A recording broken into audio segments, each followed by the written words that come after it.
Welcome back to the Live More with Ray show. We're living more and fearing less is our motto. We're glad to have you today, and we are excited about the show we have for you today. So many of you may know that we have started doing a couple of series that we feel that are important to our community. And one of the series that we're doing now is on Medicare. And the reason why we picked Medicare is because there are options in the time of the year that seniors have to make. And being that I'm in what we call the sandwich generation, that means I'm taking care of my mom and taking care of my kids, in the middle taking care of myself. I realized that the information that are given to seniors is surmountable. They have to learn and understand and know all of this stuff in a certain amount of time so that they can make the right choices for the next upcoming year for their medical and drug plans and all that. So I found it necessary, and I hope it's important to you that you get this information. I call it Medicare for Dummies. And I'm not calling you dumb. I'm not calling myself dumb. I'm just saying there is a plethora of information that has to be processed, understood, a decision made, and a payment and or some selection made by the person.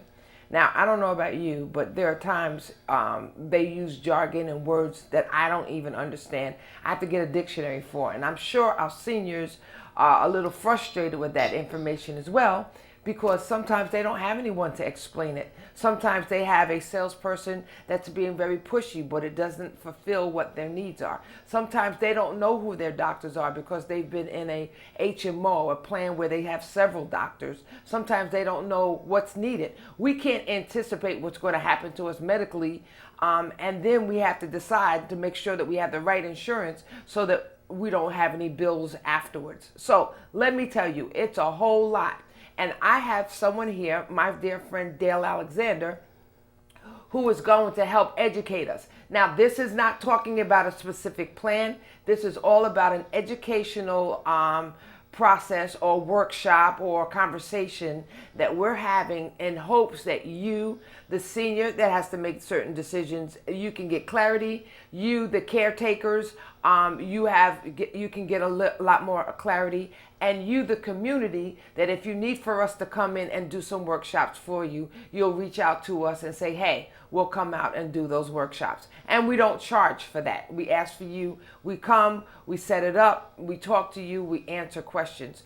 This is not about the products that are available. Again, I repeat, because we have to understand that we cannot share products at this point. We're just educating the community. So that being said, won't you help me welcome my dear friend Dale Alexander?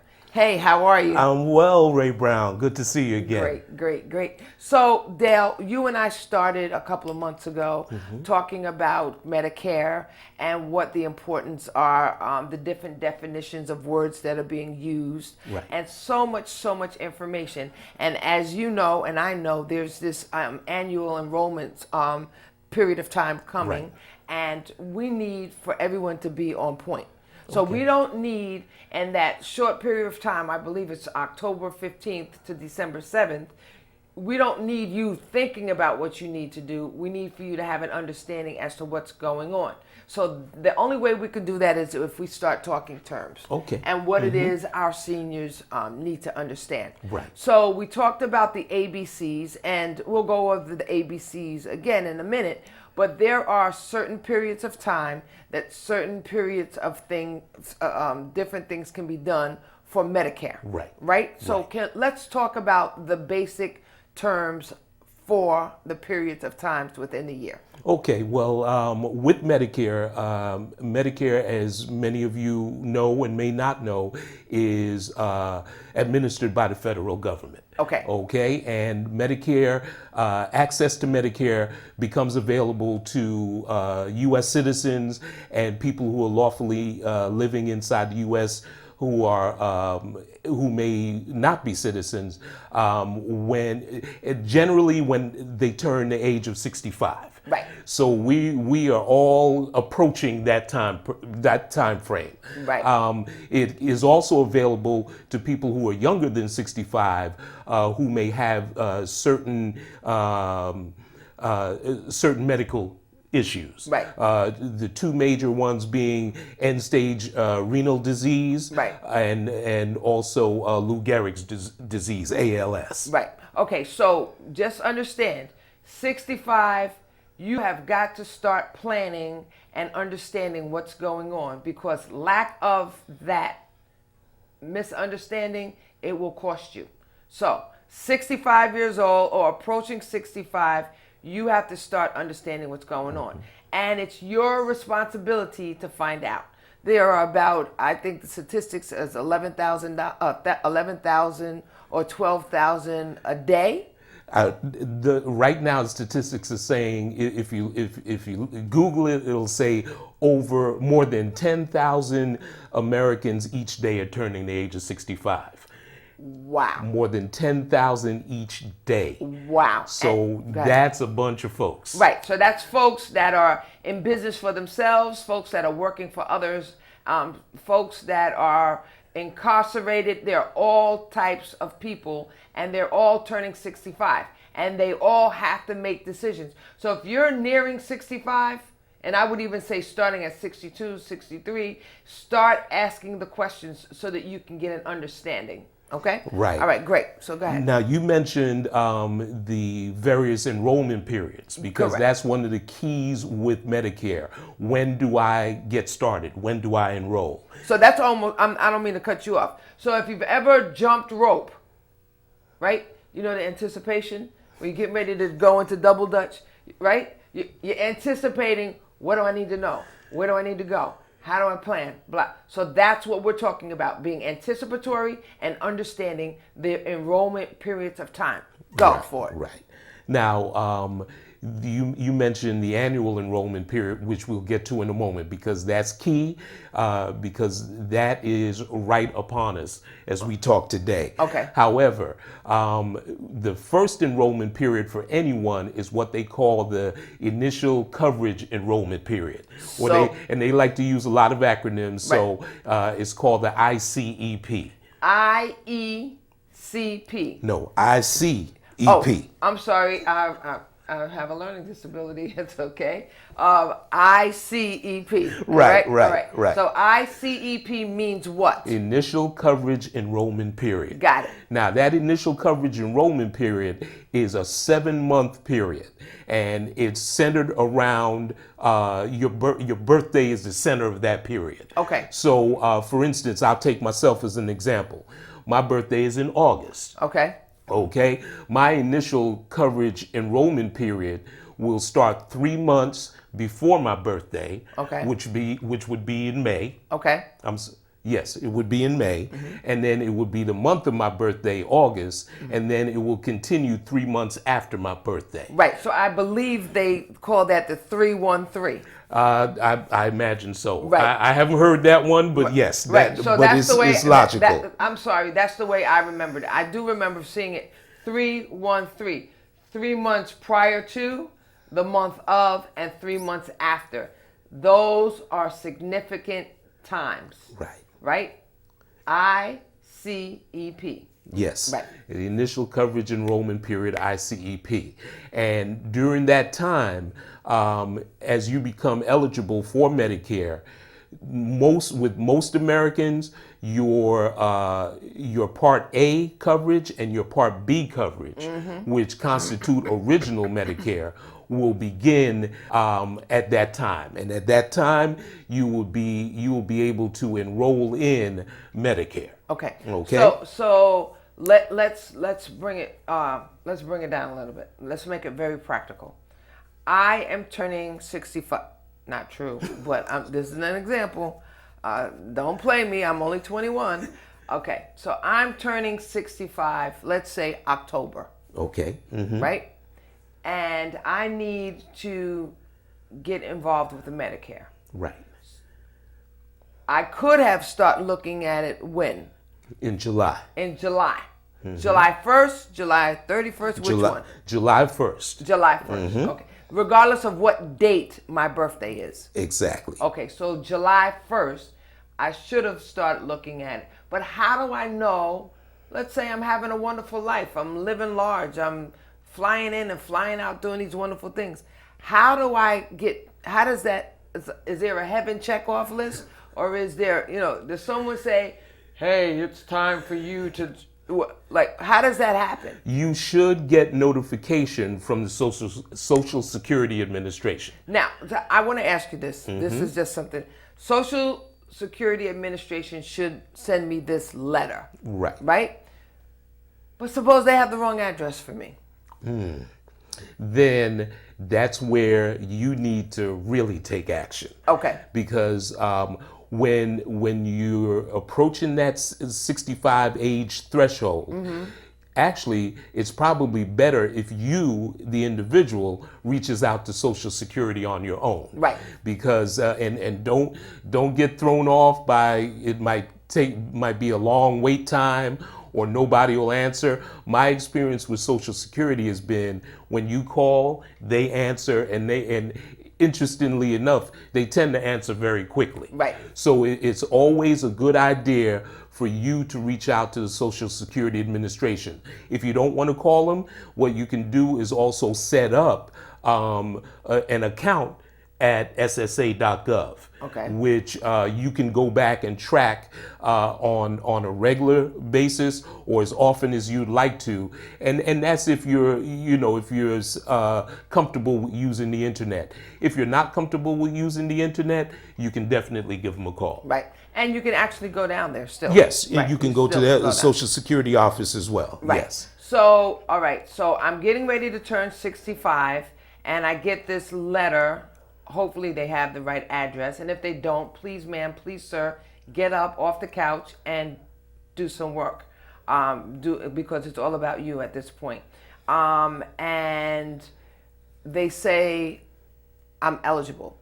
But can we just take a half a step backward? I'm eligible, but I didn't work but 3 years. What does that mean? That will usually mean that you do not automatically qualify to receive Part A and also Part B of Medicare, which again, Part A and Part B constitute original Medicare coverage. Okay. Part A covers your hospital coverage, hospitals care, and also hospice care, also skilled nursing care. Okay. Part B is known as your medical coverage. Okay. So that covers care by physicians, also outpatient medical services, as well as things what they call durable medical equipment, which would be walkers, wheelchairs, things that you may hospital beds, and hospital beds, things that you may need for mobility. Right.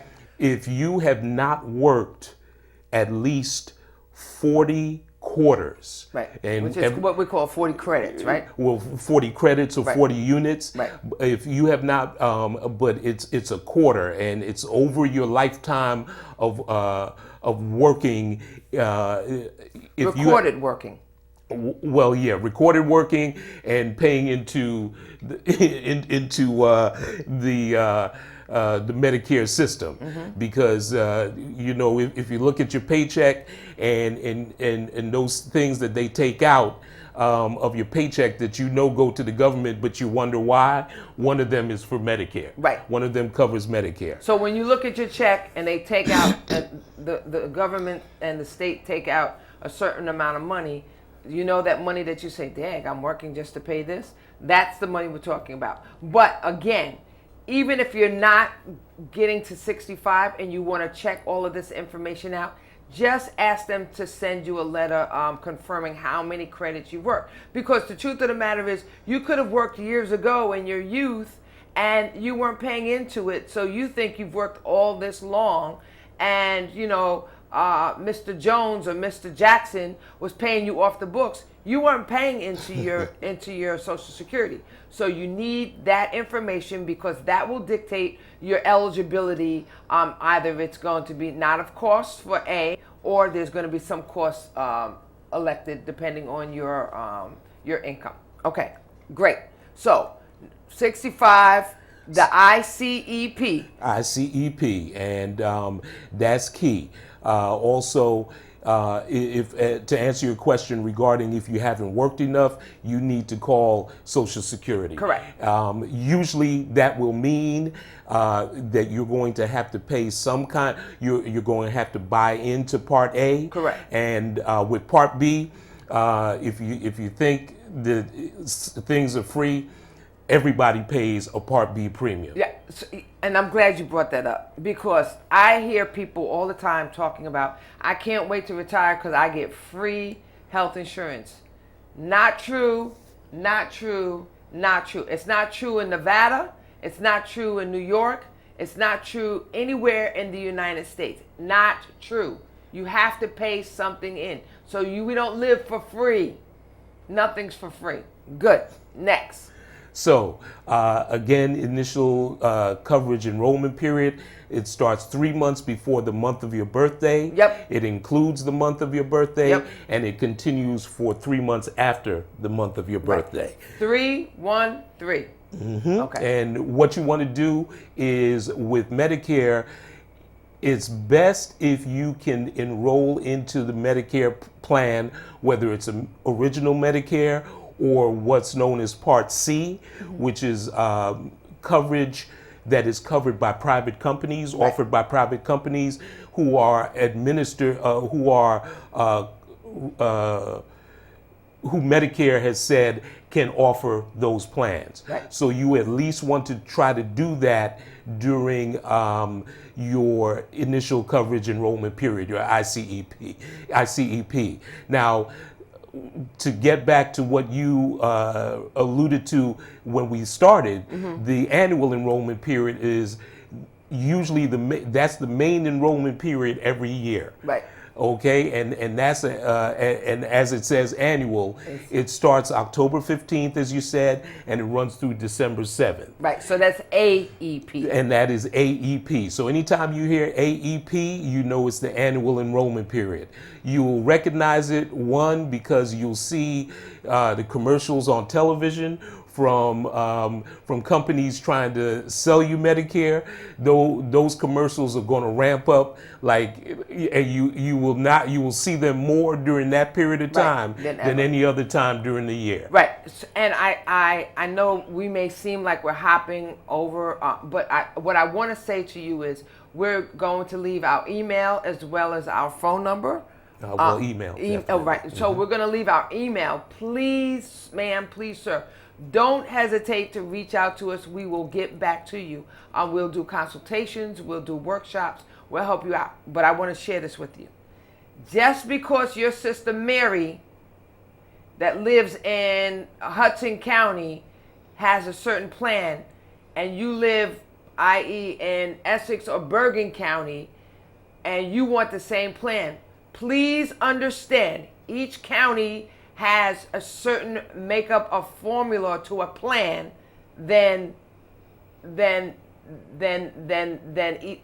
others. They're not the same in every county.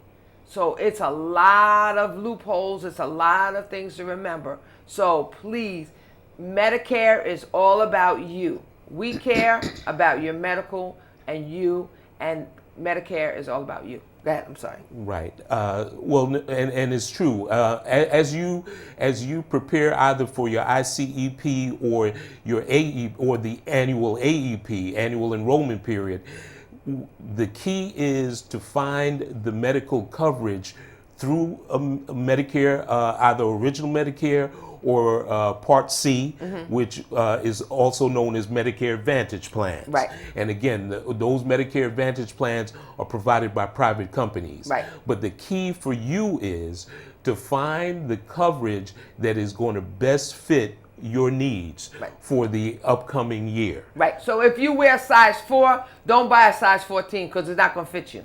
So if you have to have certain things in your with your medical history and your drugs, the drug plans and all that, you need to get the plan that fits you best.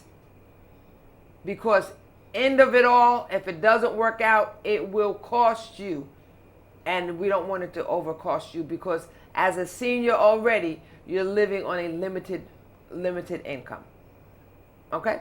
All right. So we have ICEP and we have AEP. Okay. Anything else we can say about annual? Annual is key. During the annual enrollment period, AEP, you have the opportunity to choose, usually to choose a Medicare Advantage plan. Okay. Okay, and that's whether you have, whether you're still using original Medicare, just parts A and B, right, or whether you're in one Medicare Advantage plan and you need to investigate, as I said, a plan that's going to be most beneficial to you correct, in the upcoming year. Correct. During that period of time, you can enroll in as many plans as you want to. However, the plan that you enroll in last, before that December 7th cutoff date, that's the plan that you're going to be in for the upcoming year. Right. Okay? And to give you an example, here in New Jersey where we are, there are 38 different plans. Wait a minute. And I must say, that is for the current year that we're in, 2023. There are 38 different plans. We won't know how many different plans are available until October 1st for 2024. Listen, already, if your head is swimming, we hit the jackpot. For you to understand, that's how our seniors feel. That's how our seniors are being engaged, and they don't know. They and not that. And I hate to sound like an ageist or a anti-age person no. The purpose for these shows is to help our seniors and our caretakers, our caregivers, to navigate. These are rough waters, meaning there's so much to know, there's so much to remember, there's so much. 38 plans, come on. Like, I can hardly remember what I ate for dinner yesterday, and now I have to remember what I need for the next 365 days, right? So please be anticipatory, ask a lot of questions. If the person doesn't want to answer your questions, hang up and call somebody else, because you need to know. Right? This is a need to know basis, and it will help you in the long run. That's what we're all about. I'm sorry. I keep interrupting because there's so much to know. Go ahead. Okay. So again, what you want to do is take time to explore what your needs are, and as a recipient of the services of these companies or the services of Medicare, probably the two most important things for anyone is, one, are your doctors available in the plans that you're looking at? Because most of the plans are what are known as HMO plans, which everybody is familiar with that term, HMO. You hope everyone is familiar. Well, yes, indeed. HMO means you don't get to choose. With HMO plans, you have to select from a specific network that is provided for you. Right. So, and then there are also PPO plans, which are what are known as point of service plans. PPO and POS plans, or point of service plans. But the majority of plans that are available have a certain network of providers who are physicians, hospital centers, outpatient centers, medical care facilities. So you would want, the first thing you want to make sure is if your personal care physician and your providers, your specialists, are in that plan that you're looking at. The second most important thing is to see if your prescription medications are covered under that plan. Correct. And how much those prescription medications are going to cost you. Correct. Because doctors go in and out of plans as well, right? And medications go in and out of plans as well. The formulary for the drug plans. So please, ma'am, please, sir. I don't know when this all got complicated. But I don't want you to be fearful of asking questions. Please ask questions. Please just don't say, oh, the lady down the hall told me, how we learn through telephone. One person says one thing, and by the time it gets to us, it's a totally different concept. So please, we're here to help. Next, do we have another plan? Well, there is another enrollment period. And that is called OEP. OEP. Okay. Right. And the OEP is commonly known as the general enrollment period. General. Yes. I can't even recall right now what the O stands for. Okay. But it is commonly known as the general enrollment period. Okay. That enrollment period runs from January 1st to March 31st of each year. January 1st, New Year's Day, to March 31st, which is the first quarter of the year. Which is the first quarter of the year. Okay. And during that enrollment period, you are able to disenroll from a Medicare Advantage plan, and you can either go into another Medicare Advantage plan, or you can go back to original Medicare. Okay. During that time period. So that serves in a sense as a safety mechanism if you feel that you made the wrong decision in the annual enrollment period, October 15th to December 7th of the current year that we're in. But once you get to January 1st of the year that your coverage is supposed to start, between January 1 and March 31, you can make changes. Right. But you can only do that once. Once okay? You a can year only do, or once in a lifetime? You can only do that once in that particular enrollment period. Okay, so once a year, you have an option, right? So hold on a minute, because I need to check in with Dale. We've been talking and sharing and helping. I think we're running out of time. I think we are. And we haven't even gotten to the meat. We haven't gotten to the potatoes. We haven't gotten to the gravy of the meal. This is just, there's a saying, how do you eat an elephant one bite at a time? We are trying and want to support you and help our seniors and our caregivers. We're going to end this session. We're coming back with another session, but please, ma'am, please, sir, please refer to our email address. Our email address for the show is livemorewithray, and that's Ray with an E. Yes, livemorewithray@gmail.com. When you email us, just put in the subject Medicare, and we can ascertain that email real quick and answer you. We come out, all of New Jersey. We're here to serve you. We'll come out and do workshops for one person, 3 people, or 300 people. It doesn't matter. We're here to serve you. Dale, your email address is? My email is DaleAlexanderInsurance, all together, @gmail.com. So that's Dale, D-A-L-E, Alexander, ALEXANDER, insurance, the full word insurance, @gmail.com. We appreciate you. We bless you. Thank you. And hopefully you've gotten something from this episode. Talk to you soon. Bye-bye.